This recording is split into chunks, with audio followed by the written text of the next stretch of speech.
1 minute to go. 1 minute to go. It's a sell. Real account. I'm on a real account. Ini parah. It's a sell. It's a sell. It's a sell. It's a sell. I gave the signal. I gave the signal. I gave the signal. Classic forex trade. Keblowy. Keblowy.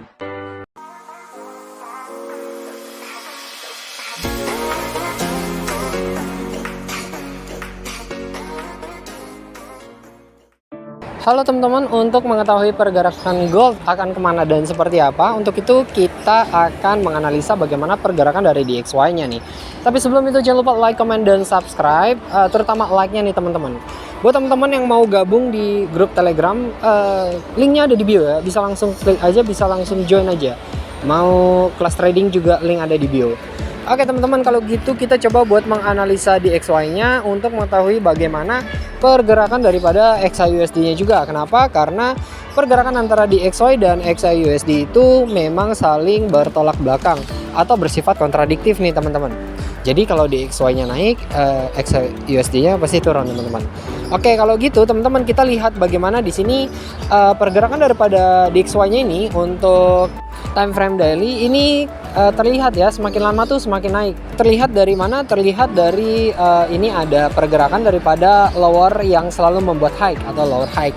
Jadi ada kemungkinan kedepannya akan seperti ini. Ini baru potensi ya. Jadi nggak mutlak 100%. Jadi informasi ini walaupun teman-teman terima nih dijadiin sandaran atau tambahan informasi aja nih teman-teman. Siapa tahu dengan banyaknya informasi teman-teman jadi mudah untuk memprediksi bagaimana pergerakan arah market yang teman-teman mau entry.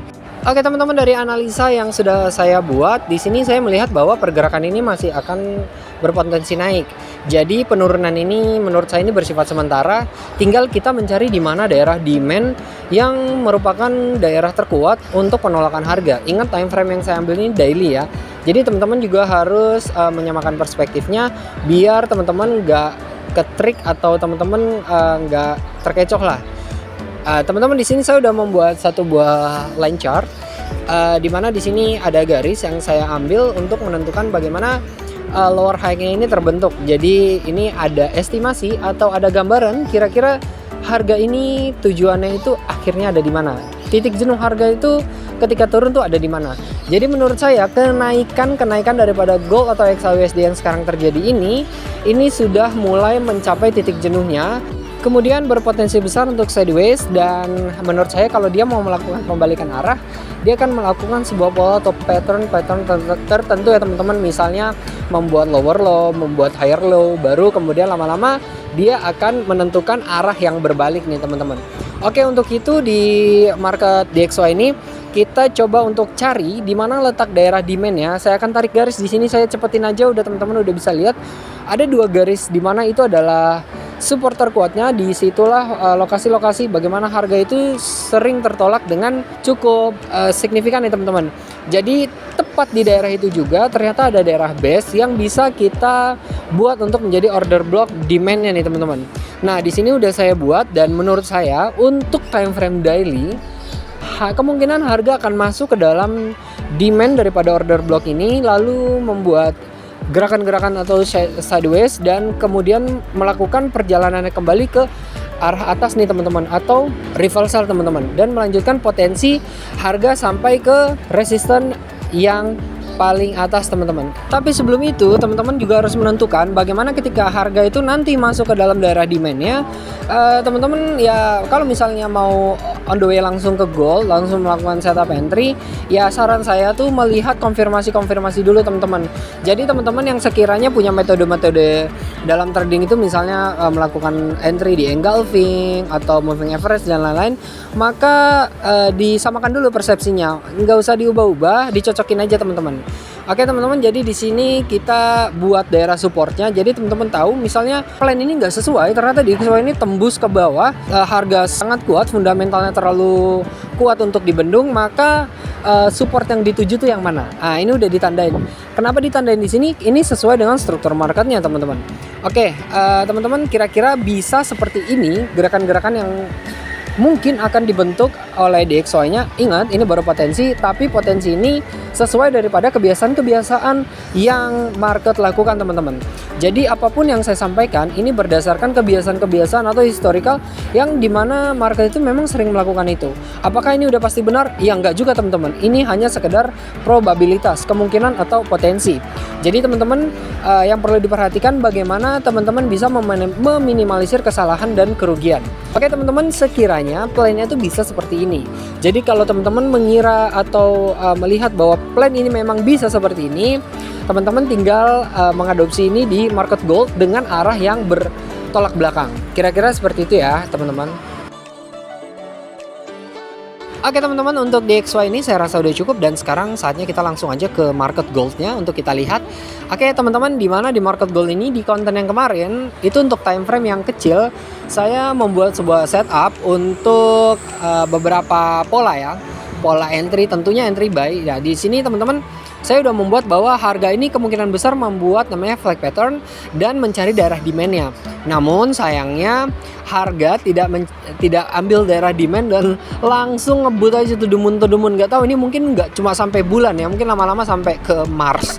Oke teman-teman, jadi karena setup ini udah nggak valid, harga udah break kemana-mana, bahkan dia udah break daripada resistennya. Untuk itu mending saya hapus saja, dan nanti kalau misalnya udah ada momennya kita akan membuat setup yang baru.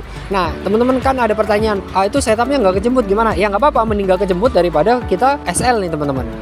Karena nggak bisa dipungkiri, kebiasaan daripada trader Indonesia kebanyakan itu lebih suka recovery daripada menunggu. Daripada wait and see, itu trader Indonesia lebih hobi, lebih suka tuh recovery gitu.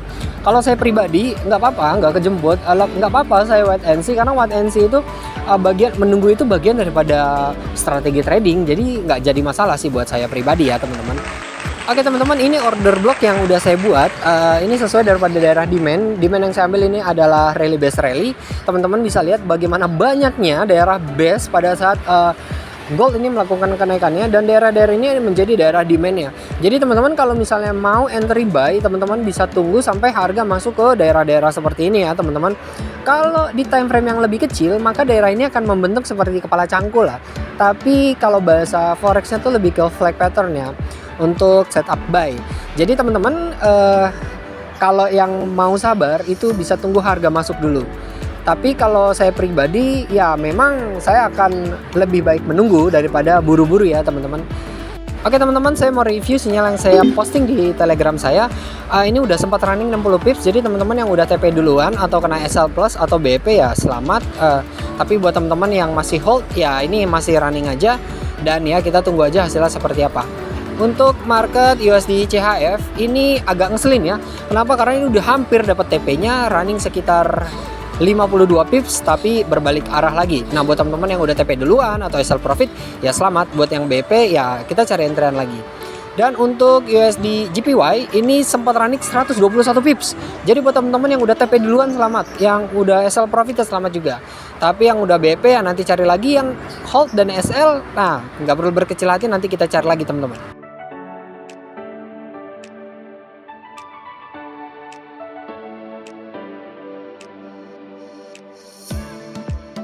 Oke teman-teman, selanjutnya ada CAD JPY. Ini kasusnya sama nih.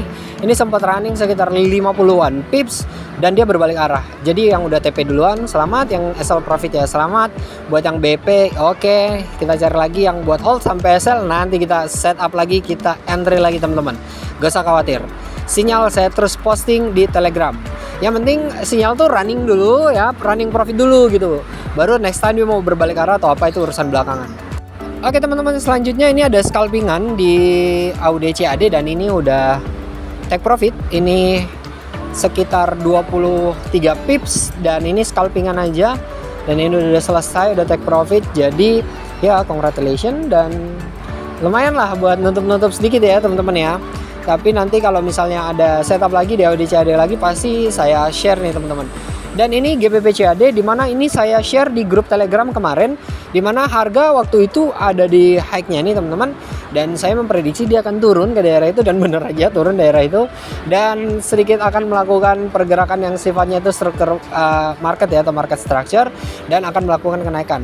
Jadi teman-teman yang mau buy sekarang-sekarang ini kayaknya masih oke banget sih, dapat diskon. Oke teman-teman, ini saya mau bahas tentang sinyal. Jadi untuk setup entry-nya teman-teman sesuaikan dengan gaya trading teman-teman masing-masing. Saya hanya memberitahu lokasi-lokasinya aja teman-teman ya. Gambaran-gambaran kasarnya aja. Oke teman-teman, di sini pergerakan besarnya tadi yang saya ini nih, dia membuat flag pattern yang seperti ini. Tadi juga saya udah kasih flag pattern yang dominan agak besar ya. Dimana di sini harga nih udah melakukan break, dan kita lihat penurunannya nih, kita cari nih demand-nya ada di mana sih. Nah, kalau yang flag pattern ini nggak terlalu sulit untuk mencari demand-nya, dan nggak terlalu sulit untuk mencari di mana target kenaikan harganya nih teman-teman. Oke teman-teman, di sini kita tandai dulu. Ini adalah daerah yang kira-kira menjadi daerah penolakan yang cukup kuat nih teman-teman. Untuk itu harga kemungkinan besar akan turun sedikit terlebih dahulu dan masuk ke daerah demand-nya, lalu melanjutkan kenaikannya ke daerah yang nih. Cara nentuinnya seperti ini teman-teman. Gak sulit kan? Nah, kira-kira sampai di situ teman-teman. Itu targetnya. Bukan berarti dia langsung satu candle ke atas gitu ya, nggak juga ya. Terkadang ya butuh beberapa hari, terkadang juga ya tergantung volatilitasnya, tergantung ada pergerakan yang bisa mendorong itu atau enggak. Dan di sini kita tandai dengan target kenaikan harga nih teman-teman. Ingat ya, ini semua hanya bersifat potensi, artinya probabilitas, dan nggak bersifat mutlak benar 100%. Jadi teman-teman harus mengolah lagi informasi yang teman-teman dapat dari saya. Ya, terutama teman-teman harus kritis terhadap diri sendiri. Artinya teman-teman bisa compare dengan pengetahuan-pengetahuan tentang trading yang teman-teman punya. Apakah ini masuk akal? Apakah ini make sense? Apakah ini oke untuk diadopsi? Ya, itu teman-teman tentuin sendiri. Oke teman-teman, yang selanjutnya ada Euro CHF nih. Dimana di Euro CHF ini ada struktur market atau market structure yang sangat jelas terlihat. Jadi harga itu dari low membuat higher high, membuat lower high, membuat higher high lagi, membuat lower high lagi, membuat higher high lagi. Nah, ini nggak terlalu sulit untuk diprediksi kemana arah harga selanjutnya. Nah, teman-teman bisa lihat di sini kita untuk tandai dulu untuk daerah support terakhirnya dia, support valid terakhir sesuai struktur marketnya, dan kita cari di mana daerah demand untuk memantulkan harga, yang kemudian harga mengikuti struktur marketnya untuk kembali ke higher-nya nih teman-teman. Secara struktur market, harga harusnya menembus higher-nya untuk membuat higher high-nya atau higher high yang baru teman-teman. Jadi teman-teman kalau udah ngerti tentang struktur market, teman-teman udah mulai nggak terlalu sulit untuk menentukan, oh ini support yang kuatnya, ini resisten yang kuatnya. Oh dari harga sekian dia akan menuju kemana dan akan seperti apa, itu udah nggak terlalu sulit untuk diprediksi, untuk dipelajari. Kenapa? Karena teman-teman mengetahui struktur marketnya. Oke teman-teman, kita udah dapat daerah demand-nya. Jadi menurut saya harga kemungkinan besar akan terpantul di daerah ini dan melanjutkan kenaikannya mencari daerah higher high dan seperti untuk membuat higher high yang baru. Ini kalau sesuai dengan struktur marketnya atau kebiasaan yang diulang-ulang. Apakah hal ini bisa tidak terjadi, atau apakah harga bisa tidak sesuai daripada rencana atau plan? Ya bisa aja teman-teman. Nggak ada yang bisa ngatur-ngatur harga, nggak ada yang bisa ngatur-ngatur pergerakan market. Jadi kita hanya melihat pergerakan, kebiasaan yang dilakukan itu berulang-ulang. Itulah yang bisa dibilang sebagai probabilitas atau kemungkinan terbesar. Jadi teman-teman, ini menurut saya kalau dilihat dari pergerakan struktur marketnya ya kira-kira seperti inilah pergerakannya. Teman-teman tinggal cocokin aja. Terima kasih karena sudah menonton video ini. Good luck, have fun, and enjoy the trade.